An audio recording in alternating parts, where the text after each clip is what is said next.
Even the best meaning pet parents often misinterpret their animal's behavior, and all too frequently, kind of malicious intent is ascribed to the behavior of animals.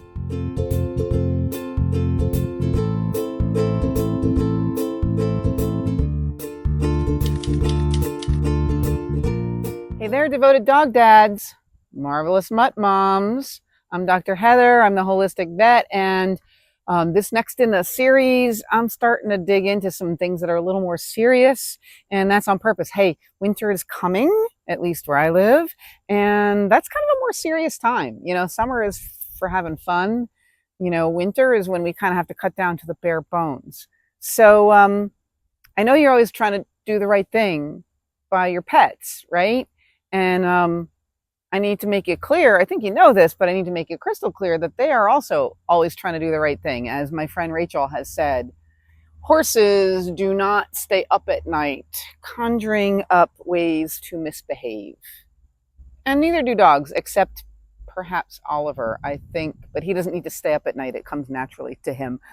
Story for another day. So I shared with you last week my favorite saying of all time, but I love it enough I'm going to say it again. So I'm sorry if you get bored with repetition, but the master has failed more times than the beginner has tried. Now, why is this relevant? Why is a holistic vet talking about failure and forgiveness? I mean, it's kind of weird, right? But, you know, I see even the best meaning pet parents often misinterpret their animal's behavior, and all too frequently, kind of malicious intent is ascribed to the behavior of animals. I'm thinking in my head more like dogs, cats, and horses, just because they are the more common animals for people to be interacting with.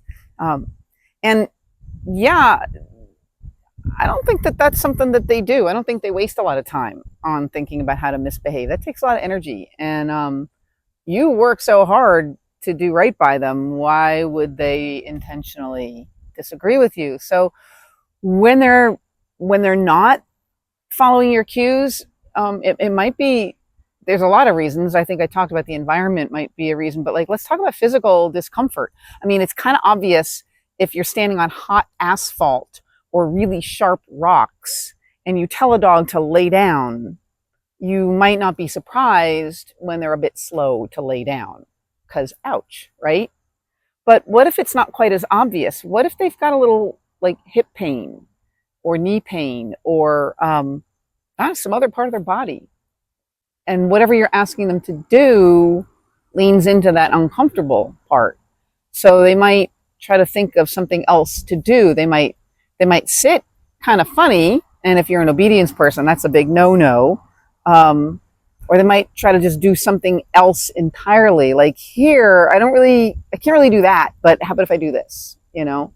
And it can get really subtle. Like, what if your dog has like right shoulder pain and weakness and instability, and it's just enough that when you're standing on her right side, it's hard for her, and she kind of can't turn that way and turn and look at you.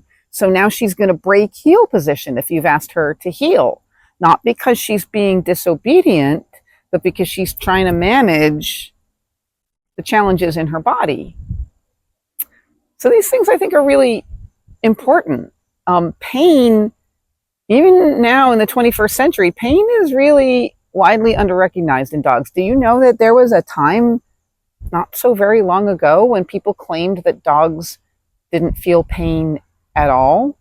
I mean, it sounds shocking, but like, even in my boutique practice, I get people coming in with a dog who's obviously limping, and they say, oh, you know, she's limping, but she doesn't seem to be in pain. That's a clear misunderstanding of the body signals that the dog is giving us. So I want to lean into this for the next few weeks. If you think it's interesting, make sure you subscribe to the channel. If you think I'm full of you know what, tell me in the comments, because I'm Irish, man. I love a spirited debate. And as long as you don't get nasty, we can talk about it, because I want to hear what you have to say.